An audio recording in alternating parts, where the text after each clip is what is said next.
Homeopathy की सारी छोटी बड़ी खबरों के लिए कीजिए मेरे चैनल को सब्सक्राइब नाउ का बटन दबा के साथ ही साथ दबा दीजिए बेल आइकन भी। तो चलिए आइए जानते हैं कि आज की न्यूज़ क्या है।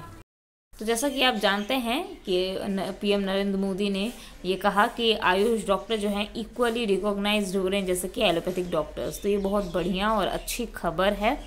तो पीएम मोदी की पीएम मोदी हमेशा ही आयुष के लिए आगे बढ़े हैं और आगे रहे हैं और एक अच्छा उन्होंने इंटरनेशनली योगा को भी बहुत आगे बढ़ाया है और आयुष भी एक दिन बहुत, देखिए आयुष ऑलरेडी बहुत आगे है लेकिन फिर भी उसे एक प्लेस दिलाना बहुत ज़रूरी था जो नरेंद्र मोदी जी ने किया है।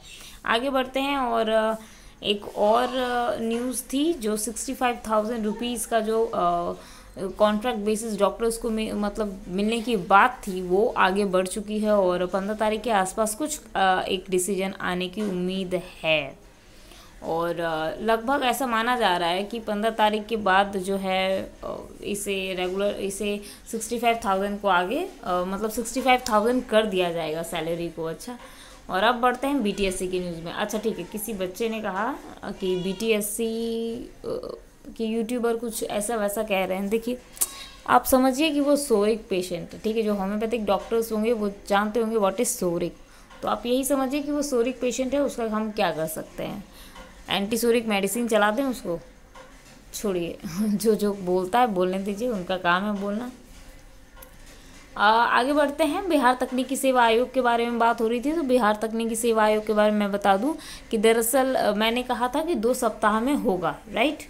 प्रोसेस मतलब लगभग यही कंडीशन थी कि 2 सप्ताह में किसी भी तरीके से मेरिट लिस्ट दे देना है। लेकिन आपको पता ही होगा कि अभी इंजीनियर्स का क्या कंडीशन चल रहा है और बीटीएससी के पास सिर्फ एक ही काम नहीं है। अभी हाल फिलहाल में आप जानते हैं कि बहुत सारी एप्लीकेशंस जो हैं वो निकली हुई हैं बीटीएससी की तरफ से, तो ये भी आप जानते हैं, ये जानकारी आपके पास होगी और इसीलिए थोड़ा सा वर्कलोड ज़्यादा है बीटीएससी को, इसीलिए जो ड्यूरेशन है वो थोड़ा बढ़ गया। अब बात कर लेते हैं कि 23 इयर्स वाले को तो अब तक फॉर्म फिलअप करने का डेट ही नहीं दिया गया है और कई लोगों का ये भी कहना है कि वो ऑफलाइन फॉर्म भरेंगे, लेकिन ऐसा नहीं होता है कि ऑनलाइन फॉर्म को आप ऑफलाइन भरवा देंगे, ठीक है। तो वो ऑनलाइन ही फॉर्म भरा जाएगा। पोर्टल 4 से 5 दिन के लिए खुलेगा, ओनली 4 to 5 डेज़ ऐसा अनुमानित है और ये भी आशंका है कि मतलब देखिए ये जो पूरा प्रोसेस होगा 23 इयर्स प्लस के लिए और कुछ बच्चों के लिए, तो ये जो पूरा प्रोसेस है ये कुछ ही दिनों में कंप्लीट हो जाएगा, क्योंकि एक दिन सिर्फ इनको चाहिए काउंसलिंग के लिए। और ऐसा सुनने में आ रहा है कि सितंबर फर्स्ट वीक तो नहीं, सेकंड वीक में जो है काउंसलिंग इनकी होने की संभावना है, सेकंड या थर्ड वीक में, क्योंकि फर्स्ट वीक में जो है वो ऑनलाइन एप्लीकेशन भरने के लिए जो प्रोसेस है वो आएगा, ठीक है, फर्स्ट वीक में, याद रखिएगा।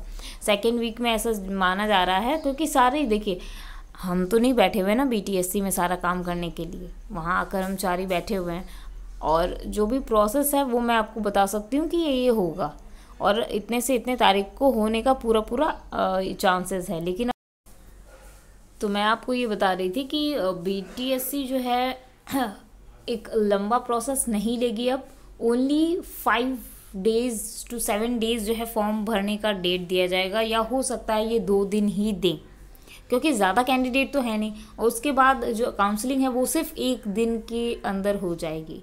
आपत्ति की डेट जो है वो 2 दिन या 3 दिन दिया जाएगा मुश्किल से, ठीक है। बस यही पूरा प्रोसेस रहेगा, आप सभी जानते हैं। और उसके बाद काउंसलिंग होगी और फिर जहां आप लोग अटके हुए हैं काउंसलिंग के बाद, वैसे ही वो लोग भी अटक जाएंगे।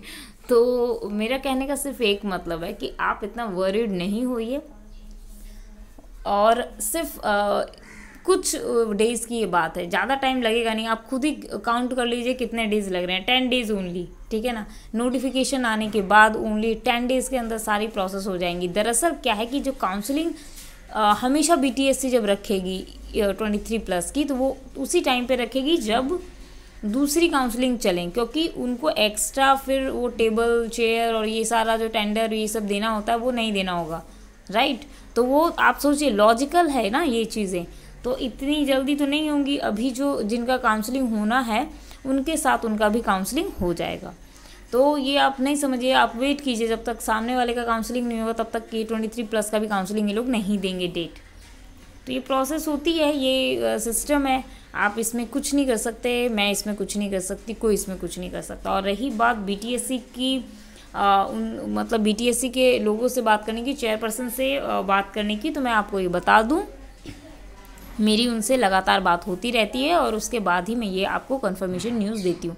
दूसरी चीज़, कोई क्या कहता है मेरे बारे में उस पर मत जाइए। अगर आपको भी ऐसा ही लगता है तो आप आराम से इसे अनसब्सक्राइब कर सकते हैं मेरे चैनल को, और इजीली यहाँ से जो मेरे वीडियोस को नहीं देख सकते, कोई दिक्कत नहीं है, ठीक है। और मिलते हैं अगले वीडियो में और कुछ न्यूज़ जानकारियों के साथ। और साथ ही साथ मैं ये बता दूं कि ज़्यादा लंबा प्रोसेस BTSC का नहीं है, आपको थोड़ा सा इंतज़ार करना होगा। जैसे ही ये प्रोसेस स्टार्ट होगा ना, आपको पता भी नहीं चलेगा कब ख़त्म हो गया। रही बात मेरिट लिस्ट की, मेरिट लिस्ट लगभग सबकी बन चुकी है, लगभग, पूरी नहीं बनी है, लगभग बन चुकी है। एक बाकी है और वो है आयुर्वेदा की, क्योंकि 23+ ये लोग हैं तो इनको भी तो इंक्लूड करना पड़ेगा अगर ये आते हैं मेरिट में तो। फिर मिलते हैं अगले वीडियो में और कुछ न्यू जानकारियों के साथ। अगर कोई और न्यू वैकेंसीज आएगी उसके बारे में मैं आपको ज़रूर बताऊंगी। अगर आपको वीडियो पसंद आया हो तो इसे ज़रूर से ज़रूर शेयर करें, और एक लाइक तो ज़रूर बनता है इतनी सारी न्यूज़ अपडेट्स आपको देने के लिए। चलिए फिर मिलते हैं।